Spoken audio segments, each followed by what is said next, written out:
What is up, guys? Welcome back to the channel. Wicked Blades here. How are you guys doing? I hope you guys are doing wonderful today. I wanted to get this in here this morning before I get my day rolling. Got a lot to do. Saturday morning.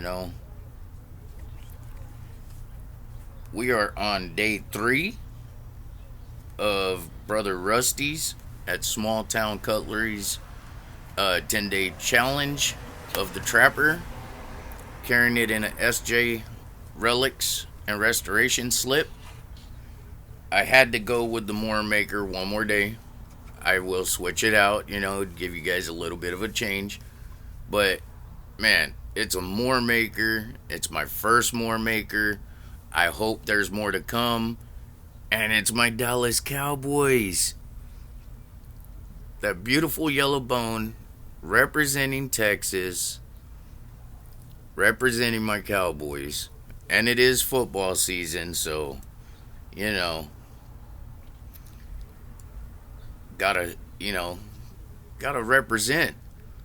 And since Mr. Milo out there in Texas was just so generous to hook this up, this is gonna be my game day knife this season. Every time my boys play, this is gonna be my lucky charm. This is gonna be my lucky charm. Alright. So day 3 of the Trapper Challenge. We are toting, and we're toting strong. Alright, so what we're gonna do today, I'm gonna call it, although this will probably be the only video because I only have 2 of them, we're gonna call it Swayback Saturday. Alright, we are toting, well, not toting actually, I'm just doing Swayback Saturday, so you guys can have a little bit of change up, a little bit of fun. We have a Tony Bose 6.5 2110 stainless steel, or as Brother Clark over there at Clark's Kentucky Knives likes to say, a super sport model Swayback. Alright, we've got the nice little Swayback right there. Or actually, you know what? I already messed up. This isn't a Swayback, this is a saddle horn. Oh, I blew it. Well, you guys get to see 2 beautiful knives, alright?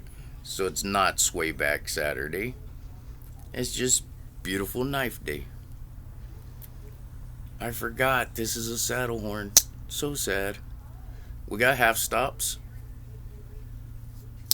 But check out that stag. I'm so tempted in toasting it to put a little bit of color back onto there, because of the age and being actually carried by whoever had this prior to me. Your stag changes, and as you rub on it, clean it, especially if you clean, you rub your own oils off, you rub the dirt off that's in your pocket or even in our slips, but a very beautiful design, nice little carrier. Alright, so we got the saddle horn, not Swayback. Bad on me.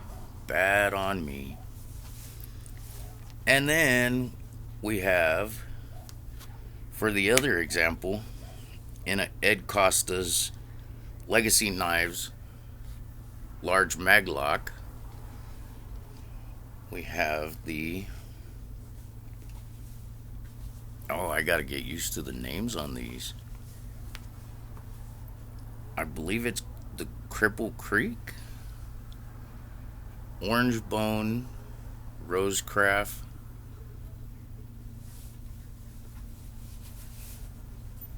but I don't know if you could see why I thought, like, I messed up completely.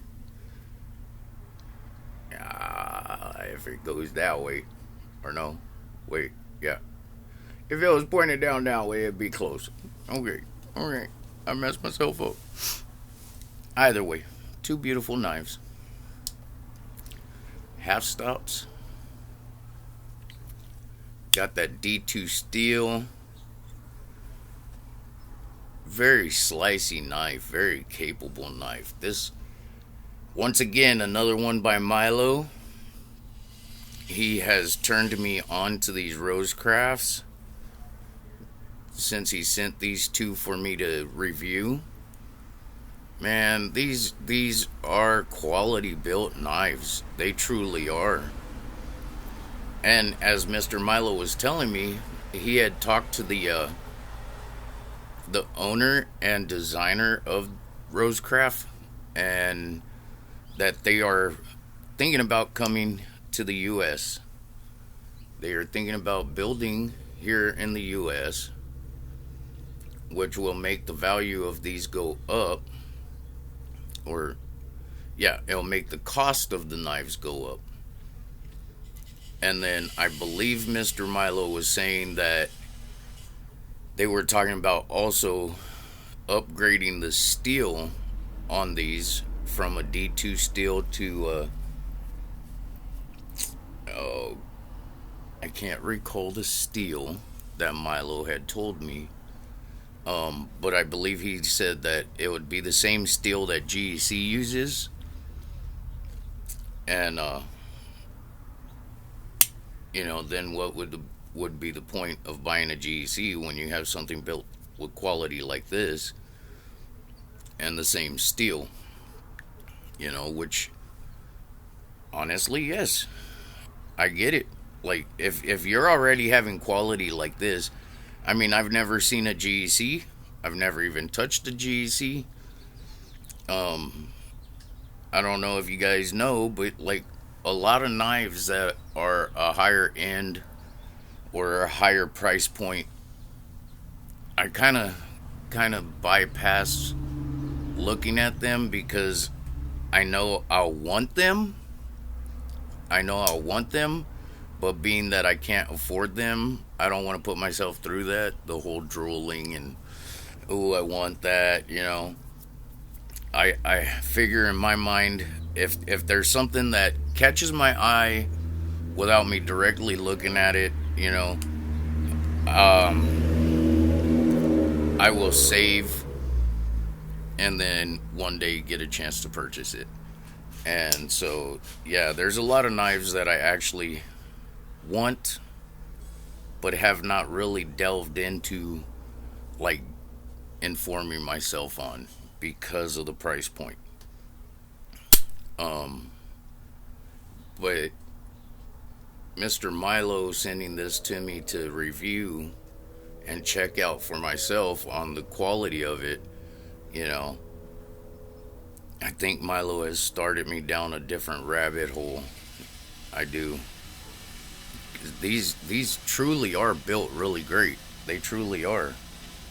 And to me, the sad thing is you have this salty knife being built with such good quality, and yet our 100-and-something-year-old company,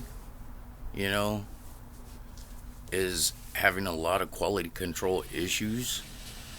To me, that's sad. It really is, because who doesn't love one of these? Who doesn't? Well, it doesn't have to be this. It doesn't have to be a Tony Bose, but that badge right there with that name stands for a lot. It truly does. It stands for a lot.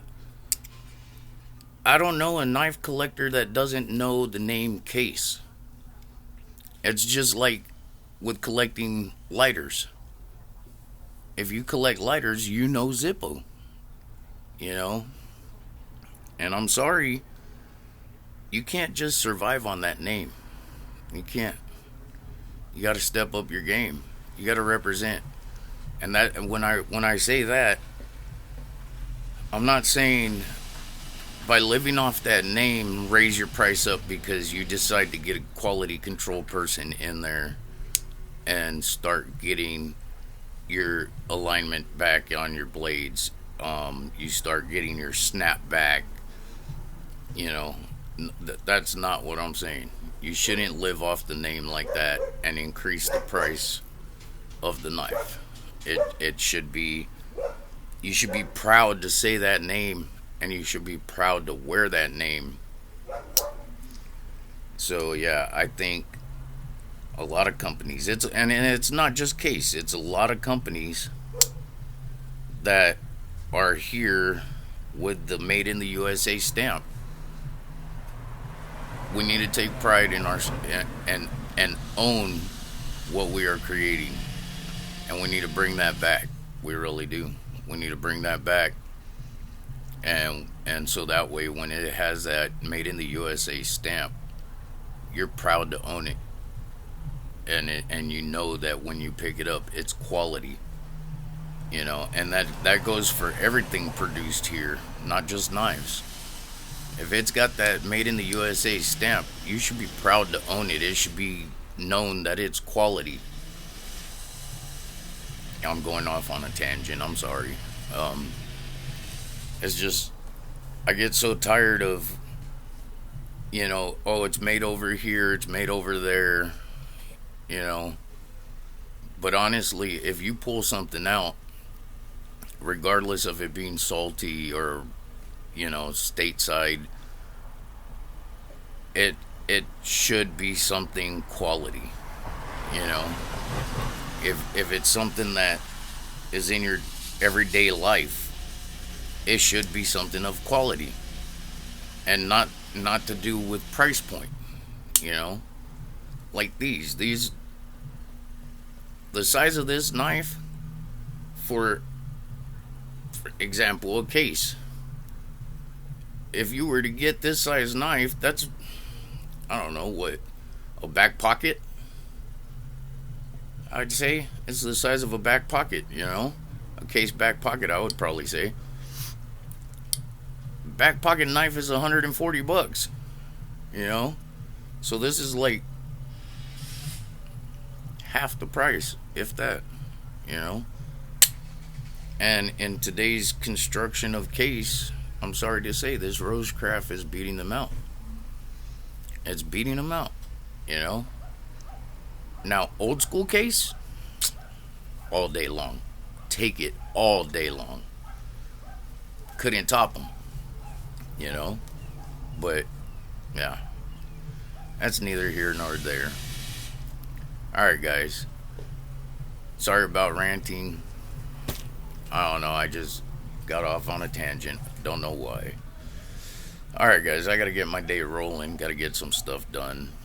I hope you guys have a wonderful day. Know that you're loved. You guys stay sharp. Carry a knife.